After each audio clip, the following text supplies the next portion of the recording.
this overall plan, when you consider all that it impacts some infrastructure needs, it impacts ongoing facility maintenance, it impacts academic technology needs, it impacts class size issues, it impacts safety and security, and it impacts needed curricular spaces. We're going to get into some school buildings. We'll start with Oakville Elementary. Go ahead and take me to that second slide, Steve.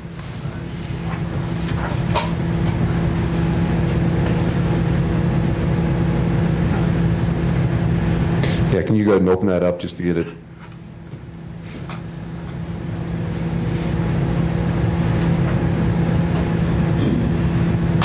There we go. So what you're looking at here is Oakville Elementary School, and just to give you a little bit of history, there's apparently some Oakville Elementary folks here, so I'm sorry that I'm preaching to the choir a little bit. Oakville Elementary was originally designed with 2 more classrooms than it has, and none of us were part of the decision of why that was changed, but it was changed. Originally, if you look, this is the front of the building right here, and Oakville Elementary, when you walk down here and get down to the 5th grade area, there was at one time proposed 2 classrooms there. Although we definitely have missed those classrooms significantly, as was stated earlier by Francesca, we currently have art traveling around the building on a cart, not something that's real modern in school districts, and not the most effective way to deliver that curriculum. But in talking with Mr. DeKemper and Dr. DeKemper, I'm sorry, and getting input through him from his staff, the thought was that they're so landlocked, and this eats away where parking lots are and playground and all kinds of things. So we want to get those 2 classrooms in there, and this is what our architects have proposed, and I have shared this and other options with Dr. DeKemper, and he agrees that this is the best way to do this. Coming off the hall here where the cafeteria is, and this will give him flexibility. It doesn't mean that he would put art in either of those 2 rooms. We'd give him the autonomy to figure that out. This over here was the original art room before it was moved. So the part of the plan for Oakville Elementary School, the Phase 2 plan proposes Oakville to receive a single-level building addition of approximately 2,500 square feet at the northwest corner of the facility. This addition will provide 2 900-square-foot classrooms, including the extension of the corridor there. And I apologize, that's the northwest corner. It's not on the northwest corner. It's right here, coming off of whatever east, west, north, south direction that may be. But you can see it. So that's my proposal for Oakville Elementary School. It addresses class sizes. Class sizes have been an issue. We have battled them at Oakville Elementary School from the day that building opened.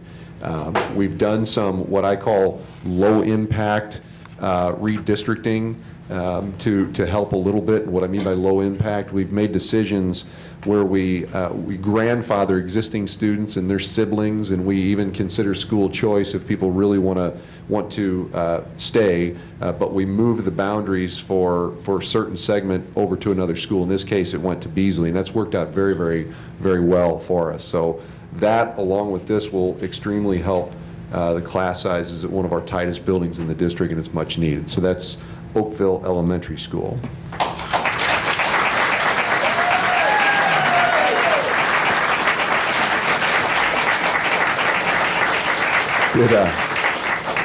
Did anybody mention that there's some people from Oakville Elementary here? Okay, going on. Let's hit the next slide. Take a look at that. It's kind of grainy, but see if you can figure out what it is. That is the Witzel Learning Center. Phase 2 plan proposes Witzel Learning Center to receive a single-level building addition of approximately 1,700 square feet on the west and south facades of the facility. The addition will provide a new entry, vestibule, and corridor system into the building, which is a big help to entrance and student safety. Also included in this addition will be a new 3-stop elevator, which will allow all floor levels to be fully accessible by the physically impaired. Other interior alterations to the existing facility will include modifications to the upper and lower floor levels to accommodate access to the elevator, as well as the incorporation of the elevator machine room. The exterior wall and window replacement modifications as well. Components identified for Witzel include window replacement and exterior tuck pointing. The design also includes improvements to outside the gymnasium and recladding of the masonry columns. Associated HVAC upgrades to the existing systems will also be a component of the exterior wall improvements. Just to be clear, this is not part of the $8 million of HVAC. This is in addition to that. This is for the Witzel building. Years ago, for those who don't know it, the plan was to raise the Witzel building. I'm not a big fan, if you haven't figured that out. Tom Deal remembers that about me. I don't like to tear buildings down. I think you should use buildings that you have. We have the Witzel building. At one point in time, it was depleted of students. We now have it chock full of students. We have our center-based stretch program there. The teachers love it. We have our alt programs that didn't even exist a number of years ago. We have all of our alt programs. Mr. John DeWally, who is our director over that building, has done fabulous work with kids. But what our facilities committee is always telling us that it's an eyesore. It doesn't look like it fits. Especially with this brand new auditorium on the campus, and it's not a building that kids and folks can be real proud of. It's not the safest building because there's so many different entries. There's not a clear marked grand entry, if you will. This changes that. It gives it a facelift, makes it a respectable building, changes the HVAC, and makes it fit on the campus in just a much more functional building. So that is our Witzel improvements, okay?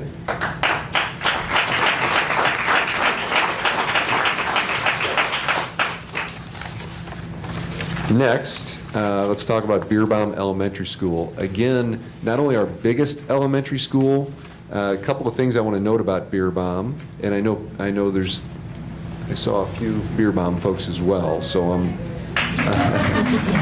I'm real pleased to make this statement. If you have not visited Bierbaum Elementary School in recent years, please do so, because it is an entirely transformed school building, an amazing national school of character, fabulous at what they do, outstanding in and out of the classroom, and the community feel there is just absolutely amazing. And it's our largest elementary school. The leadership in the building is fabulous, and we continue every year to struggle with class sizes there as well. So we've got the land there. That's one of the reasons it's a big building, because we have the space to create into an increase in that building. So I'm trying to not only impact significantly a building that's always had higher class sizes, I'm trying to give them something special because of the transformation that building has went through in the recent years. So what you're looking at is just one of the levels. This is the main level, but I'm proposing that down here on this end, these are new classrooms. On this side is actually the existing library. I'm proposing that we demolish that and replace that with 5 classrooms going up, 1 on the bottom, 2 on each floor after that, stacked. This is office space in the middle. I say office space, but I really mean ancillary space, because as Dr. Roberts will tell you, that they use every nook and cranny in the building for one-on-one, small group sessions, all pull-out type interventions. So that space will be utilized well. The special thing is they are way under regulations with Missouri School Improvement regulations regarding their library, so I'm proposing that we give them a very brand new, beautiful, right size for the building, state-of-the-art, contemporary library, and in the process we get a whole different, you talk about a safety and security issue. If you've been to Bierbaum, the front office cannot even see, other than through our little video camera on our buzzer system, they cannot see people walk up to the front of the building. They don't have that ability. So this bumps out the office and gives a double entry there, and the ability to access to the office, and does a big improvement for safety and security in the building. And again, very nice design in the library here to make it a contemporary library. So 5 classrooms, safety and security upgrades, improved office space, and a contemporary library that meets MSIP guidelines. That's Bierbaum Elementary School.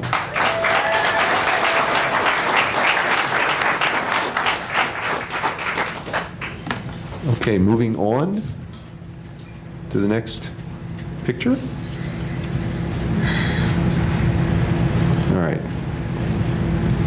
Absorb that one for a little bit. This is Berkeley Middle School, in case you don't recognize it. Berkeley Middle School will receive a two-level building addition of approximately 3,120 square feet on the south facade of the facility. By the way, that is the south facade. Strangely enough, you enter Berkeley on the south side of the building, even though it's behind the building. A lot of people don't know that who've never went there. The addition will expand the main office on the entry level, which is the second floor, and it will also provide additional instructional space on the upper level, the third floor. The new configuration proposed for the expansion of the office on the main floor will provide substantial improvements to building security and occupant safety. For here I chose to show you what the facelift would look like, and let me talk about that for a minute. Berkeley was built with aggregate stone panels on the exterior of the building that was very popular in the 1970s. They are failing miserably. It's a big part of what's wrong with Berkeley, and our facilities and maintenance department has tried to keep up with these things through epoxy and caulking, and moisture continues to get behind them, continues to fail. Additionally, we have single glazed windows that are not efficient, not energy efficient across the front of the building, and the same thing as Bierbaum. There are issues with safety and security as far as the entryway coming in and how it accesses to the office. So the renovation slated also deals with the exterior wall improvements and the second and third floor. The thermal characteristics of the building would be improved by replacing deteriorated wall panels, including the single glazed windows, with new energy efficient systems. Associated HVAC upgrades to the existing systems would also be a component of the exterior wall improvements. I should also add that Berkeley has been a big focus on our existing 5-year plan. So there's a lot of upgrades that have already happened at Berkeley and are continuing. We're doing new tile on the second floor that has been a horrible mess for a number of years. And this would give the entire building an absolutely beautiful facelift while we address the issue of the failing aggregate panels, which I think is something that the students and the staff and the community deserve, to have a nice looking school to enter into every year or every day, and while we're addressing the issues with the aggregate panels. And again, this does yield 2 additional classrooms, which Berkeley is one of our middle schools that we continually try to impact our class size to for many reasons from the curricular end of things, and we're pleased that this would give us 2 additional classrooms on the 3rd floor. So that is Berkeley Middle School.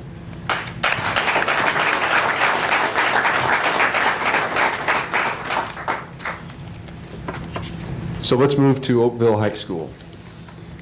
What you're looking at here is an aerial view of Oakville High School. And you'll notice, obviously, in the pieces that look like they were drawn over, that's what I'm going to focus on right now. This is the existing building that stops right here. This is foreign language. This is the north end of the building. This is Gym B right here. This is the auditorium that Oakville is in dire need of.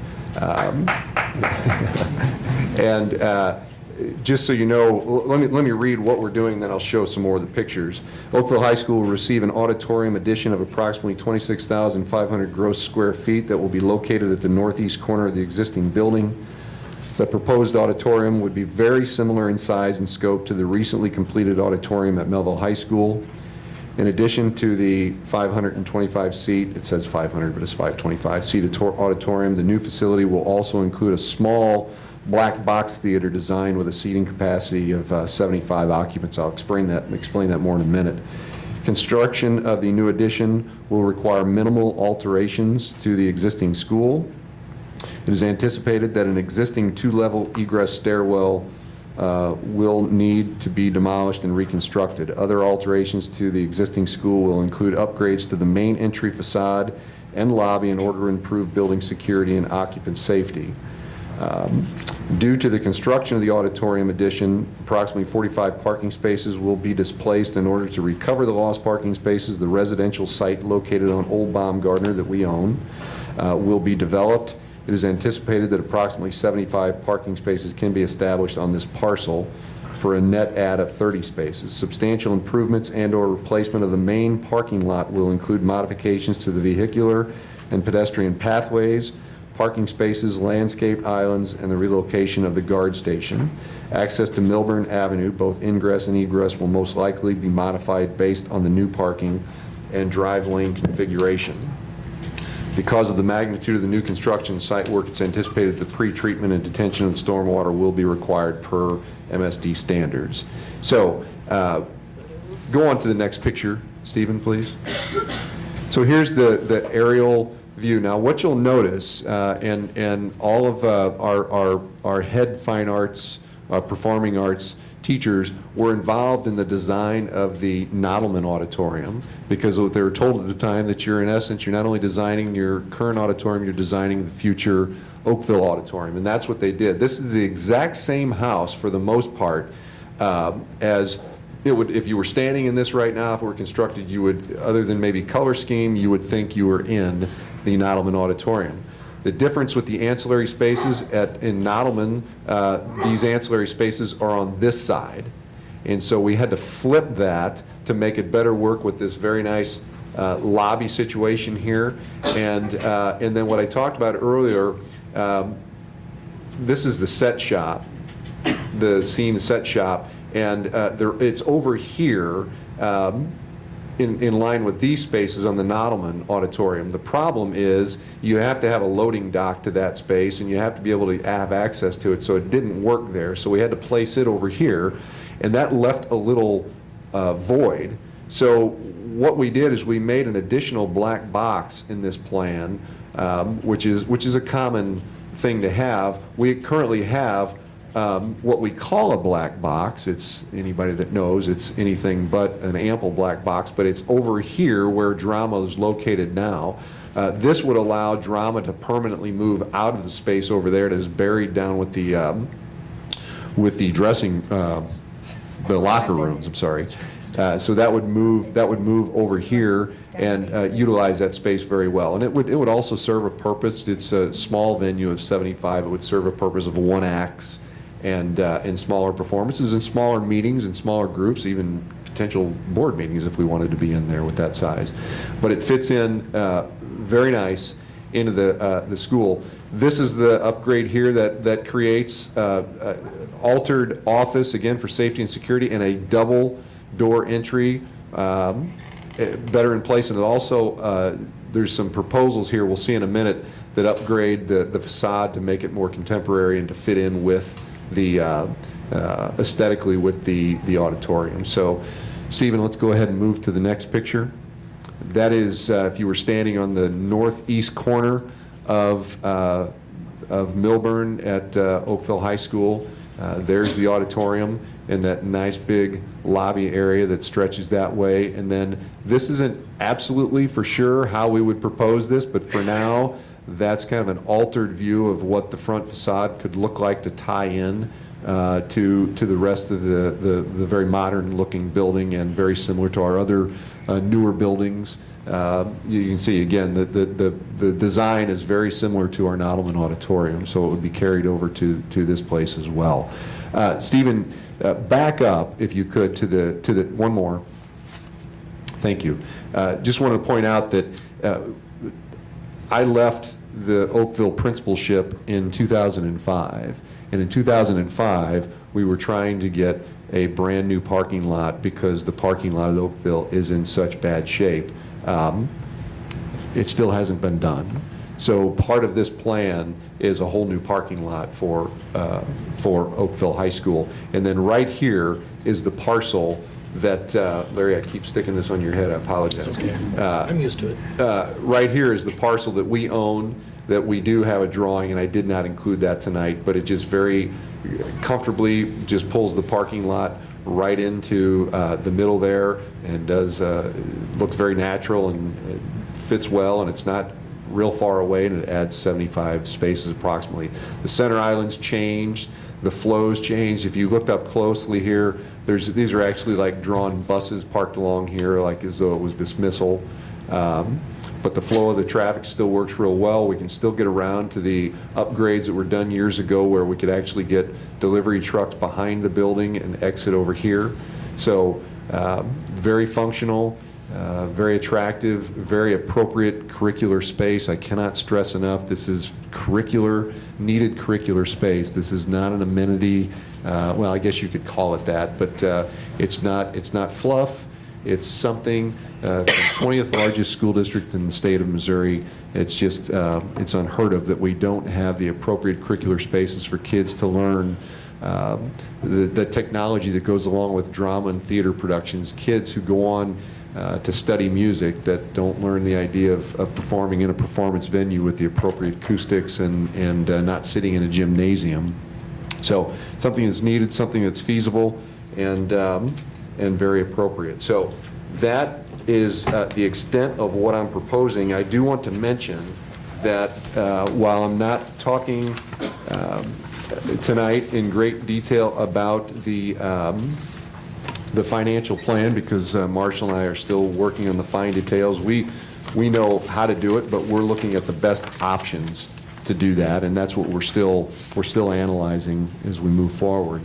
I do want to mention that clearly, as you'll see next week, and you know, our operational budget is tight. It's very tight, and we are in planned deficit spending. We know that, and I know everybody doesn't clearly understand school finance, but we need to somehow impact our operational budget to free things up. You know, we talk as a board, and we get together, we negotiate with our professional staff and our classified staff, and we talk about things like, what are we going to do with salaries and such. And that's always the discretion of the board, but we need to understand that there comes a time where even if whether you want to or you don't want to address salaries, you don't have the flexibility to do so in your operating budget because things are so tight. So part of our plan will be to impact that operating budget. I want to be real clear. I don't want people walking away today thinking that I'm going to be coming back next board meeting. If the board charges me with doing this, I'm going to be coming back the next board meeting proposing some huge tax increase. It's not going to happen, folks. It's just not going to happen. So please don't go away thinking that, and there's no big surprises I'm going to pull in that regard. I've said that I would stay away from recommending huge tax increases, and I will continue to do that. I showed you that video ahead of time, and some could argue that, well, we're not really shooting for the moon on something like this. This is, I would say, a pretty modest proposal. It's bigger than phase one, but it's all stuff that we need, and it does maintain some significant forward motion, which is what our district has been all about.